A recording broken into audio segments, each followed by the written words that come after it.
900명까지 때 주보겠습니다. 제 1부터 시작합니다. 시작. 제 1은 나 외에는 다른 신들을 네게 두지 말라. 제 2는 너를 위하여 새긴 우상을 만들지 말고 또 위로 하늘에 있는 것이나 아래로 땅에 있는 것이나 땅 아래 물 속에 있는 것에 어떤 형상도 만들지 말며 그것들에게 절하지 말며 그것들을 섬기지 말라. 제 3은 너는 내 하나님 여호와 이름을 망령되게 부르지 말라. 제 4는 안식일을 기억하여 거룩하게 지키라. 제 5는 내 부모를 공경하라. 제 6은 살인하지 말라. 제 7은 간음하지 말라. 제 8은 도둑질하지 말라. 제 9는 내 이웃에 대하여 거짓 증거하지 말라. 제 9는 내 이웃에 대하여 거짓 증거하지 말라. 제 9는 내 이웃에 대하여 거짓 증거하지 말라. 제 9는 내 이웃에 대하여 거짓 증거하지 말라. 제 9는 내 이웃에 대하여 거짓 증거하지 말라. 자, 1계명부터 8계명까지 우리가 사랑의 언약을 배우고 있어요. 네, 사랑의 언약을 배우고 있죠. 1계명부터 4까지는 우리 하나님에 대한 사랑, 그리고 5계명부터는 이제 우리 인간의 관계 속에서 맺은 우리 간의 언약의 사랑입니다. 하나님과의 언약을 지켜야만이 인간과의 언약도 지킬 수 있는 것이에요. 가장 중요한 것은 하나님과의 관계예요. 우리 새벽에 여러분, 하나님과의 관계가 다시 한번 사랑 안에서 회복되길 바랍니다. 하나님과의 관계가 풀리면 다 풀리는 거예요. 하나님과 소통이 되면 다 소통이 되는 거예요. 인간이 아무리 어려운 문제도 하나님이 해결해 줄 수 있습니다. 사람 의지하지 말고 하나님 의지하고 여러분 오늘도 힘있게 주님 사랑하시기 바랍니다. 그러면 우리 인간 간의 사랑의 문제도 해결되는 것이죠. 자, 오늘은 9계명입니다. 따라 볼까요? 진실의 사랑, 거짓 증거하지 말라.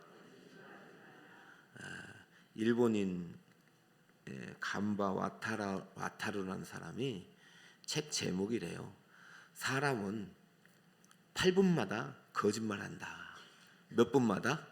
8분마다. 상당히 많이 하죠. 10계명 중에서 제일 지키기 어려운 법 중에 하나가 아닐까 이런 생각이 들어요. 우리는 날마다 거짓말, 거짓을 밥 먹듯이 한다. 뭐 거짓말 그렇게 말하죠. 그래서 이 사람이 주장하고 싶은 것이 그거예요. 그렇게 우리 원래는 거짓말하는 존재이니 거짓말하는 거 뭐라고 하지 말고 인간관계를 유지하는 소통 방법의 하나의 유용한 기술로 사용해야 된다. 우리보다 거짓말을 덜 하는 일본 사람이 이런 주장을 하고 있습니다. 사랑하는 여러분, 하나님은 약속하셨습니다. 나를 사랑하고 내 계명을 지키는 자에게 천대까지 은혜 주겠다. 여러분, 사람의 말을 믿지 마세요. 거짓말은 하나님 싫어하십니다. 그럼 하지 말아야 되죠. 우리는 하나님 말보다 사람 말을 더 따라가게 그런 마음이 본성이 있어요. 이런 책뿐이 아니라 오늘 뉴스를 보거나 사람을 만나보면 진실을 찾기가 힘들어요. 다 거짓말 같아요. 그러니 거짓이 진실이 되어간 이 세상 속에서 우리 교회가 일어나야 되지 않겠습니까? 교회를 보면은 진실이 보여야 되지. 똑같아. 저 교회 다녀도 똑같아. 하나님 얼마나 이게 하나님의 이름을 망령되게 행하는 거예요. 하나님 이름을 망령되게 하는 것은 뭐 이름 앞에 다른 말을 붙여서가 아니라 우리 삶이 거짓된다. 우리 삶이 음란하다. 다른 이웃 걸 막 해치는 삶을 산다. 그것이 하나님의 이름을 욕되게 하는 것입니다. 우리는 오늘도 은혜가 필요한 존재입니다. 구원은 은혜예요. 은혜를 구원받았는데요. 진짜 은혜는 구원받은 다음부터 더 필요한 거예요.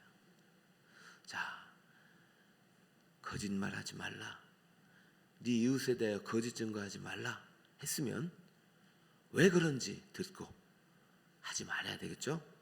우리가 왜 그런지 세 가지 이웃을 살펴볼게요. 첫 번째, 거짓 증거는요, 생사를 결정하는 중대한 범죄이기 때문입니다. 자, 6, 7, 8계명은 삼둥이라고 했어요. 그 세 개가 비슷해요. 두 글자씩 돼 있거든요. 목적어도 없어요. 그런데 9, 10계명은 이둥이에요. 쌍둥이. 두 개가 똑같이 네 이웃에 대한 규정이에요. 뭐 앞에 것도 물론 다 이웃이 포함되지만 이것은 명백하게 네 이웃이란 말을 붙였어요. 그러면 왜 그랬는지 원어를 먼저 볼게요. 원어는 네 글자로 되어 있어요. 네 글자로. 저 위에가 원어거든요. 저건 여러분 보기 힘드니까 저걸 그대로 이제 번역하면 맨 첫 번째 사카르라는 단어는 거짓으로도 번역이 되고 거짓말도 되고 속임, 사기 여러 가지 단어가 다 포함됩니다. 근데 두 번째는요, 두 가지로 해석이 돼요. 증거물도 되지만 증인의 의미로도 많이 써요. 세 번째가 네 이웃이 되어야고 네 이웃을 이렇게 되고, 그 다음에 이제 마지막에 저건 말하지 말라예요. 그러므로 앞에 거짓을 말하지 말라, 거짓말하지 말라. 우리는 평소에 이렇게 외웠잖아요. 다시 외워야 돼요. 다시 외워야 된다는 얘기는 의미를 알고 거짓말하지 말라는 것이 아니라 명백하게 누구에 대해서? 네 이웃에 대해요. 관계 명령이에요. 관계. 지금 앞에 6, 7, 8은요 상당히 포괄적이죠. 마음의 문제, 하나님에게 대한 것, 그 다음에 우리의 생각까지 다, 인격 다 다뤘지만 이거는요 구체적으로 관계. 여러분이 90계명은요 관계를 맺고 있는 대상들을 명확하게 말하고, 거기서부터 무슨 이야기를 하고 싶으냐, 거짓말하는 자체가 아니라 네가 거짓말하는 사람, 증인이 되지 마라. 거짓 증거입니다. 거짓말이 아닙니다. 거짓 증거하는 말을 하지 말라. 거짓 증인이 되지 말라. 그래서 이 말은요 말보다도 그 말을 하는 사람의 포커스가 있습니다. 그 진실한 사람이 되라는 얘기예요. 따라해볼까요? 진실한 사람이 되라. 진실한 사람이 어디 있겠어요? 사람이 다 거짓말인지. 그런데 우리의 목표가 진실이 돼야 되죠. 아까 그 와타루라는 그 일본 사람처럼 그냥 허용하지 말. 우리는 원래 거짓된 사람이니까 이 거짓말을 잘 선용해야 된다. 아니요, 절대 하면 안 돼요. 이때 하나님께서 이제 거짓 증거라는 말을 통해서 모세에게 금지를 명령할 때는 그 당시 이게 어디에서 주로 많이 사용됐느냐? 재판 용어입니다. 재판장에서 증인을 택할 때 이 녀석이 너무 거짓말을 하니까 이제 여기서부터 가는 거예요. 이 거짓말 때문에 생사가 결정되기 때문입니다. 한번 저 예를 들어봅니다. 재판에 관한 율법입니다. 9계명을 적용하는 세부 규칙을 정한 거죠. 자, 조건문이 나옵니다. 신명기 17장 2절. 네 하나님 여호와께서 네게 주신 어느 성중에서든지 너희 가운데 어떤 남자나 여자가 네 하나님 여호와의 목전에 악을 행하여, 자, 악을 행하였다. 어떻게든 죄를 행하였다. 언약을 어기고 3절. 가서 다른 신들을 섬겨 그것들에 절하며 네가 명령하지 아니한 이럴 성신에 절한다 하자. 몇 계명을 어긴 것이죠? 1계명과 2계명을 어긴 것이죠. 은혜 못 받죠. 이건 반드시 죽어야 되는 법입니다. 근데 하나님께서는 일단 그냥 하진 않겠다. 왜? 저 안 했습니다 하면 할 말이 없잖아요. 이때는 이제 변호사도 없었고 검사도 없었고 오직 증인에 의해서 결정이 됩니다. 판사가 이때는 이제 모세가 해야 될 거 아닙니까? 모세는 이제 애굽의 광야에서 있었고 그 들어가면 이제 이 재판 역할을 하는 사람들이 있었어요. 사사도 있었고 장로님들도 했고. 그러니까 반드시 한 사람 말 듣지 마라. 왜? 우리의 인생은 거짓된 존재이기 때문에. 그러니까 두세 사람의 증인의 말을 듣고 생사를 결정하는 거예요. 왜? 죽을 일이 됐거든요. 이 조건에 따라서. 그죠? 자, 봅시다. 5절에 하나님께서 증인에 대해서 말을 합니다. 너는 그 악을 행한 남자나 여자를 네 성무로 끌어내고 그 남자나 여자를 어떻게 죽여라? 우리 하나님보다 다른 신을 섬겼던 분들이 여기 오셨다면은 오늘 감사하는 마음으로 회개하시기 바랍니다. 다른 신을 섬기는 게 진짜 싫어요. 그래서 여러분 불교나 이런 유교 문화권에 있었던 분들이 신앙생활하기 참 쉽지 않잖아요. 그 강력한 그 악한 영들이 얼마나 싫어하겠어요. 자기 종들을 빼앗기니까. 그게 공격하고 그런다고 다시 돌아가면 안 돼요. 하나님한테 죽는 것보다 나아요. 그게 사는 길입니다. 그 악한 마귀들은 여러분들이 영혼을 해할 수 없어요. 육신은 어떻게 이렇게 해도 몸과 영혼을 죽일 수 있는 사람을 두려워해야 돼요. 반드시 죽여라. 이 하나님의 무서운 법입니다. 하나님 이것만큼은 용서하지 않겠다. 그런데 단 조건이 있다. 조건이요. 6절에 죽일 자를 두 사람이나 세 사람의 증언으로 죽여라. 한 사람의 증언으로 죽이지 말라. 이것이 오늘 7계명에 써있는 에드가 들어가는 것입니다. 이 하나님의 의도가 알겠죠. 사람이 중요한 거예요. 사람. 그 사람의 말을 믿겠다는 거예요. 이 진실한 사람의 말을 믿겠다. 두 사람이 같이 일치되면 진실한 걸로 얘기해라. 이것도 불안하면 세 사람까지는 인정하라. 이해되죠? 여러분, 저는 교회가 두세 사람이라고 봐요. 여러분이 속한 공동체에서 여러분 말을 믿을 사람이 돼야 돼요. 저 사람 말은 믿을 수 있어. 이것이 교회예요. 여러분, 교회가 말이죠, 나 주일날 성경책 들고 교회 가는 게 교회가 아니라 저 사람 말은 믿을 수 있어. 저 사람 말대로 해. 이게 교회라는 것이죠. 다시 한번 따라해볼까요? 진실한 사람이 되자. 진실한 남자가 되고 여자가 되고 아버지가 되고 진실한 상사가 되고 부하가 돼야 하나님이 택하는 거예요. 그럼 이 사람들이 이제 얘기에 따라서 이제 생사가 결정되는 거예요. 이 사람 일월성신 섬겼습니다. 돌로 쳐 죽여라. 이 사람 안 생겼습니다. 이 사람은 진짜 하나님을 사랑합니다. 이건 모함입니다. 그래, 석방. 그러나 그 증인에 대해서 묻겠다. 너 이 말에 대해서 책임을 져라. 자, 이렇게 해라. 7절. 이런 자를 죽이기 위해서는 증인이 먼저 그에게 손을 대라.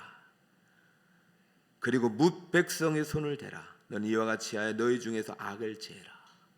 엄청 무섭습니다.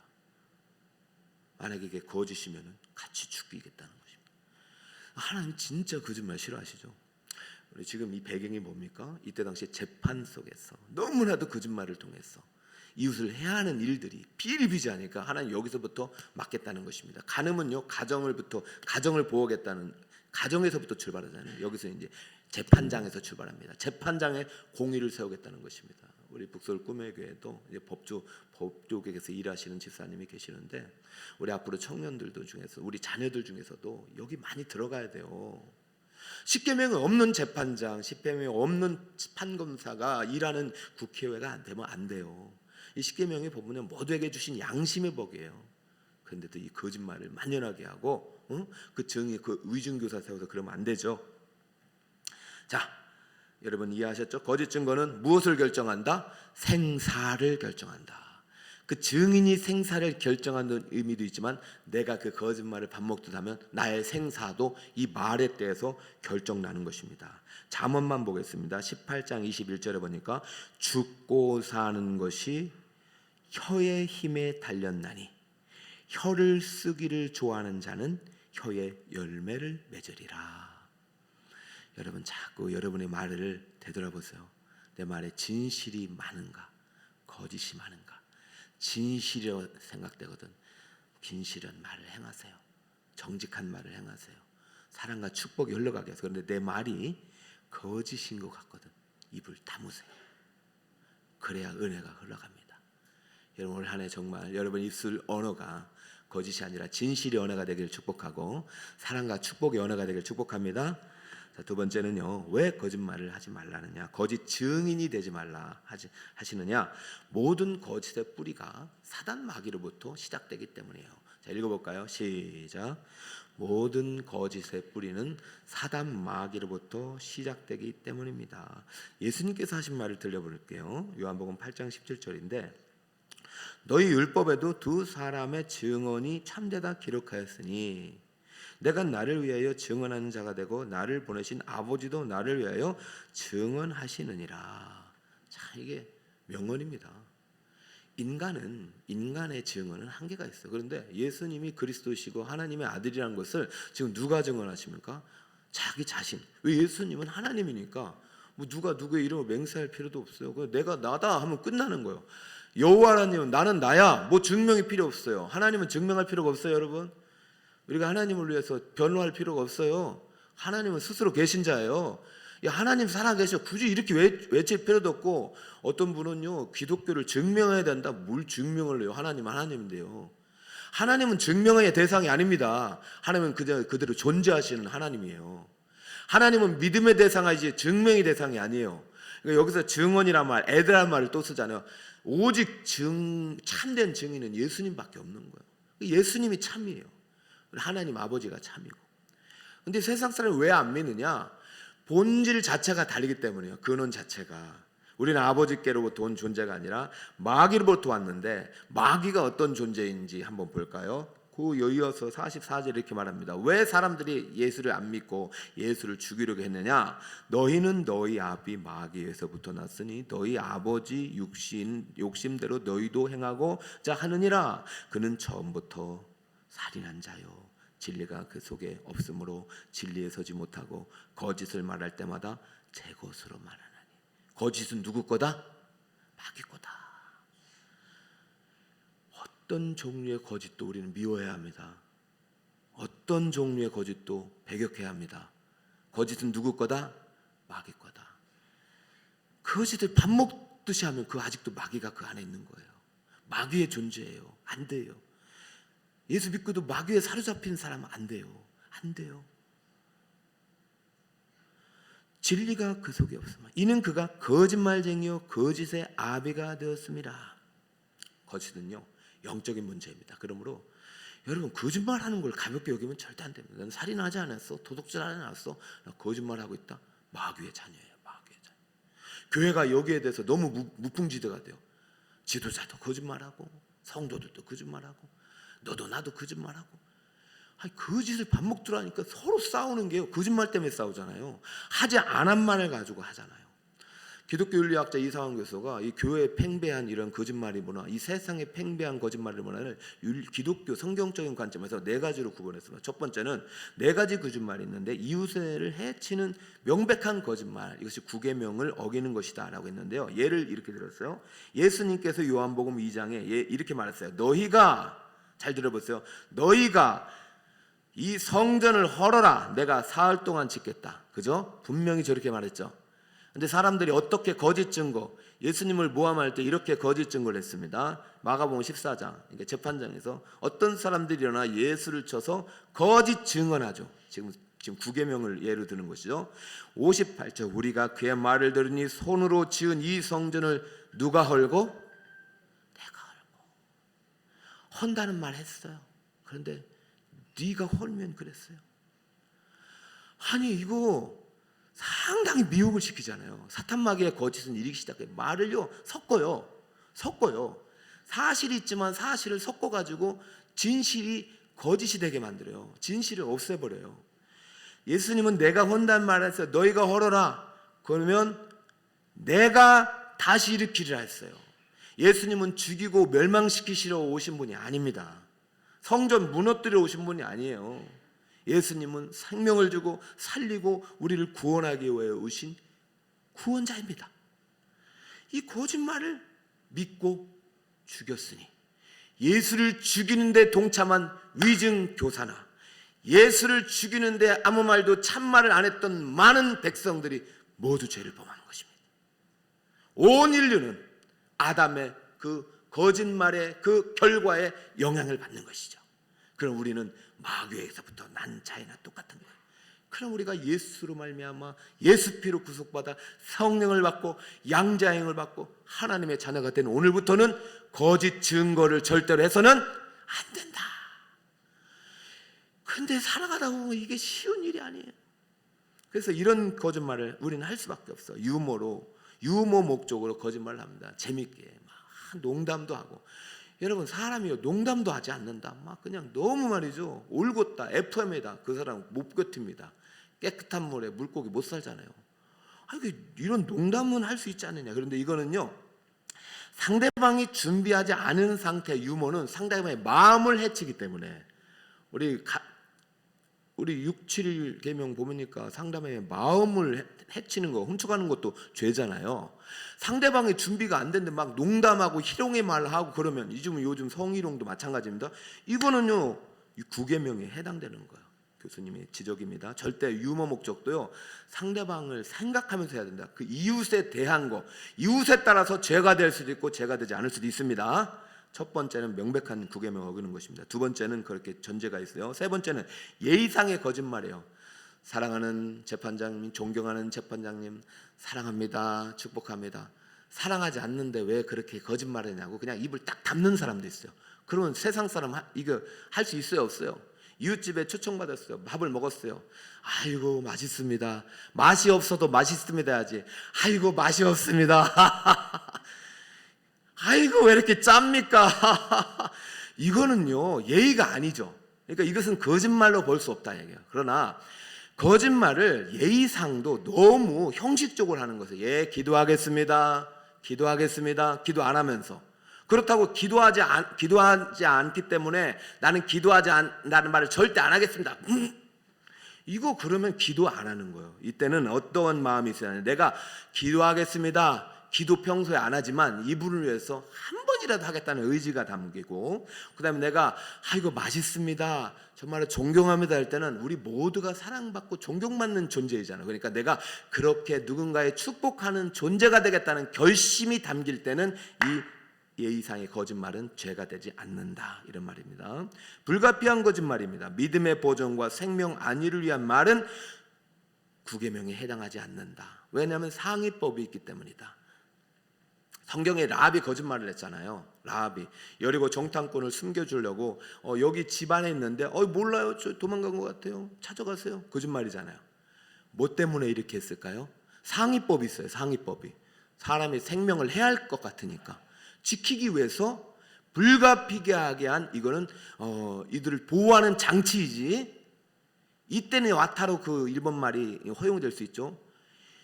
이거는 거짓말이 해당하지 않는다. 상위법이 있다. 네가 그 말로 인해서 이 생명이 해함을 받는다. 그러면 해서는 안 된다. 여러분, 모세 시대에 태어나자마자 그 아이를 다 죽이라 했어요. 이스라엘 사람들이 너무 많기 때문에 바로가. 그랬더니 산파가요 이스라엘에 있는 그 아이를 죽이지 않았어요. 불렀어요. 너 지금 사람들이 너 안 죽였다고 하는데 너 어떻게 할 거야? 너 왜 그랬어? 내 명령 어겼어? 너 죽어야 돼 하자 산파가 그렇게 말했어요. 내가 갔는데 히브리 사람의 아이 어머니는 너무 튼튼해서 내가 가기 전에 나버렸습니다. 대부분 10시간 걸리는데 이 아이는 2시간 만에 나으니 제가 어떻게 살리겠습니까? 거짓말입니다. 그런데 만약에 진실을 말하잖아요. 죄송합니다, 도저히 못 죽겠어요, 내가 당신의 말을 어겼으니까 죽어야 되잖아요. 진실을 말하자. 그러면 그 아이도 죽는 거예요.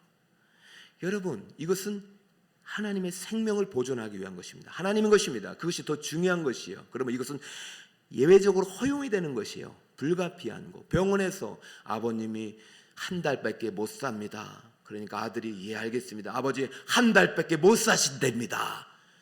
이렇게 하면 안 되겠죠. 아버님 의사가 좋아지고 있대요. 아버님 저랑 같이 마지막 밥 맛있는 거 사드릴게요. 힘내세요. 아버님 저 뭐 놀러가지 못했으니까 저랑 같이 좀 좋은데 좀 놀러가세요. 아들은 알잖아요. 거짓말이지만 아버지의 생명을 조금이라도 존중하는 마음으로, 좀 더 있고 싶은 마음에, 그러다 보니까 아버님이 한 달이 6개월이 되고 6개월이 1년이 될 수가 있는 것이죠. 이것은 불가피한 것입니다. 그럼에도 불구하고 불가피한 거짓말일지라도 상위법에 해촉이 되는지 명확하게 기억하고, 이 거짓말 자체는 원래는 하나님이 원치 않으신다는 걸 알고 해야 된다. 이해되셨죠? 모든 것이 금지된 것이 아닙니다. 사람을 해치는 말, 사람을 아프게 하는 말은 해서는 안 된다. 왜? 우리는 성령이 내주하시는 마귀의 자녀가 아니라 하나님의 자녀이기 때문입니다. 참 진리가 되시고 참 진실을 말할 수 있는 분은 하나님밖에 없습니다. 그분이 내 안에 있을 때 그분을 따라서 내도 진실한 사람이 되도록 살아가야 될 줄 믿습니다. 그럴 때 그 진실의 그릇에 은혜가 담기는 거예요. 이해되셨죠? 자, 두 번째까지 했어요. 세 번째, 마지막은 짧습니다. 함께 있습니다. 시작.